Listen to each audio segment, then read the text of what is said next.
And if you are a sub-5 man or a normie or even some low-level chads, then there isn't much evidence to suggest that you will be successful on the online dating market.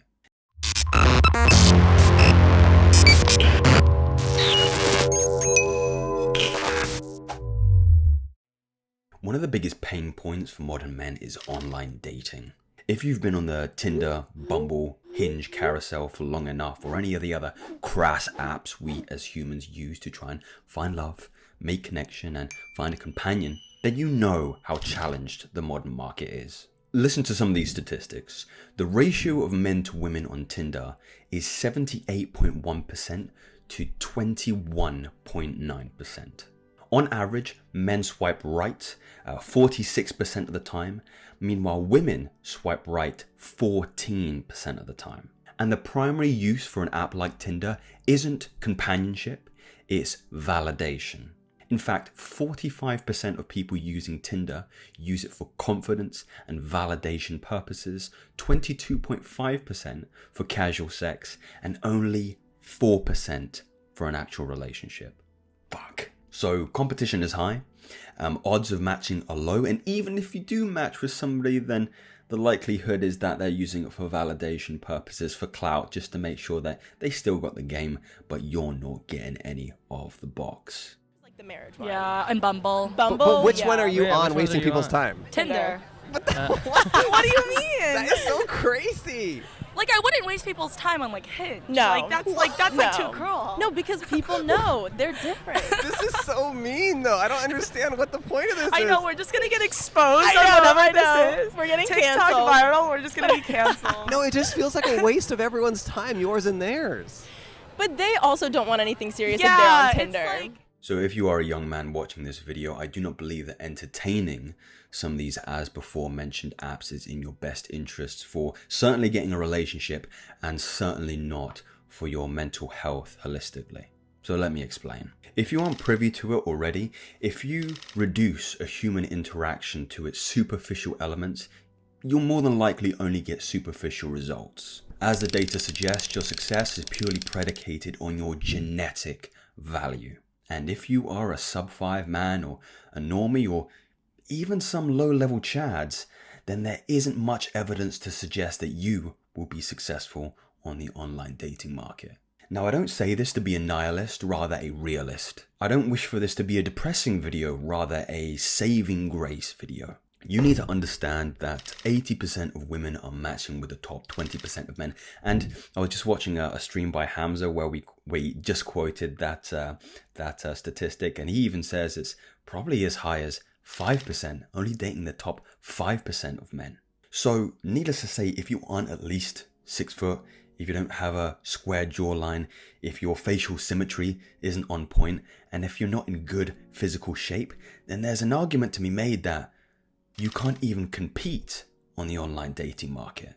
Another huge reason why I believe it's not in the best interests of modern men to be using these kinds of dating platforms is also the quality of women available on these platforms. So here's a common occurrence on some of these platforms. If you are an average looking woman getting matches with the top 20% of men or even top 10 or 5% of men, then this is going to have a huge skew on your own self-perception. It's going to be the fuel that makes you obscenely delusional about your own prospects in regards to who you can actually get as a long-term partner. Unfortunately, this is a serious downfall of a lot of these, seemingly high-quality men, kind of upper echelon chads, is that they can sleep with anybody, and they will and have stooped well below their sexual market value to have casual flings, casual hookups, because it's going to require far less energy than perhaps courting a woman who is on their level. So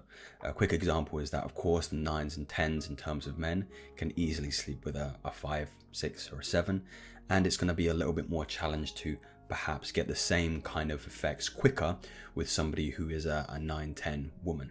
So some of these 5s, 6s and 7s get this sense of entitlement that they can bed a top 20, 10% man, and that is what they are entitled to in terms of a boyfriend, in terms of a long-term partner. And this is where the delusion sets in. So being exposed to no matches, rejection, and being ghosted by women can be a seriously dangerous path to nihilism, and one that, I certainly saw myself spiraling down at one stage, and perhaps some of you men might find some relatability in that particular tangent. We talk about this growing ideology of MGTOW, men going their own way, and black pillars, where statistics like the above show that it is perfectly clear evidence why no man should even attempt to court a woman on some of these online dating apps. Now, I know for a fact that if you are an individual who is considered, a normal individual, perhaps like myself, and you continue to feed into this online dating market,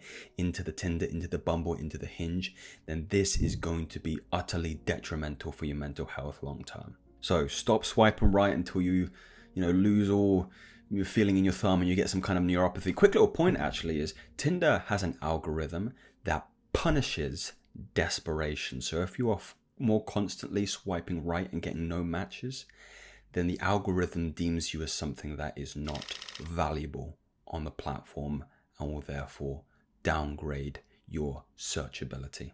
So it's not looking good for us men. I do believe there is a no-win scenario for an average man who continues to put themselves in situations where they can only be judged on superficial factors. So the data's in, and shock, women are more superficial than men in some of these cases. So what is a man to do? A man is to return to a more simpler, more traditional way of courting a woman. A way where he can be assessed in more ways than a singular dimension of being genetically valuable, superficially valuable, let's say. He does it in person. He approaches in person. Now, this is where a lot of anxiety is going to set in for many of you, including myself. I mean, if I take myself going back a couple of years, and even the prospect of approaching a woman in the street or in a supermarket or just out and about randomly, it provokes this twisted, knotted feeling in my stomach. But you have to understand you are putting yourselves in scenarios, as I prefaced, that you're going to be assessed more than just the superficial value.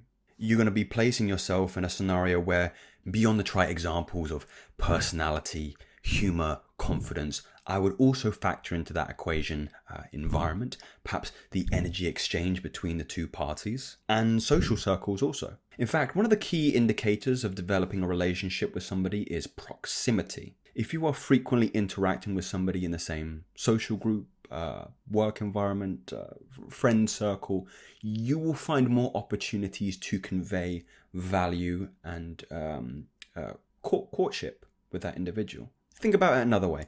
I would place a heavy bet that the majority of you who have had long-term girlfriends in the future, that particular arrangement didn't come through social media, online dating. It purely came through working in the same environment, perhaps having similar friends, perhaps living in university accommodation that again promoted proximity. One of the most overlooked thoughts I would encourage you to indulge with me for just a moment is this idea of think about where are the kinds of women that I would like to attract most often hanging out or spending the majority of their time in. If you want to attract a girl who's into partying and clubbing and drinking, of course, you want to go to clubs, you want to go to bars, you want to go to festivals. If you want to attract an individual who has an intellectual predisposition, perhaps you want to be going to libraries, perhaps you want to go to book clubs, coffee shops, where that is more the purpose of the context. If you want people who are more spiritually inclined, go to church. If you want somebody who's sporty, go to sports clubs, go to the gym, and you get the picture. And also, don't give me this bullshit about people in libraries, people in gyms don't want to be approached. If you keep leading from fear, then you'll never get the results you want. And to be honest, the alternative is going onto these online platforms where, again, you realize 80% of women are only swiping on the top 20, 10, and 5% of men. So pick your pain. A lot of you do know what to do. Now it's just about executing and getting those reps in. As always, you'll have far more confidence if you're quitting porn, if you're lifting weights and filling out your t-shirt, if you're grooming properly, if you're getting a nice clean faded haircut, if you're brushing your teeth and cleaning that grimy ass tongue. Look guys, it's not enough to just brush your tongue and smush about all that dirt on the top of your tongue. Get a tongue scraper and scrape that shit off so you have nice, clean smelling, fresh breath instead of repulsing people when you open your mouth. You know, wear some cologne. We already talked about, you know, fitted clothing, fitted t-shirts that, you know, hug your arms well. Breathe into your balls, be calm, and speak from your belly instead of your nasally neck and chest. And you'll be all right. You'll be all right. So gentlemen, if you enjoyed this video, if you found some utility in what I've said here this evening, then you can subscribe to myself and I'll bring you something else very, very soon. Take care.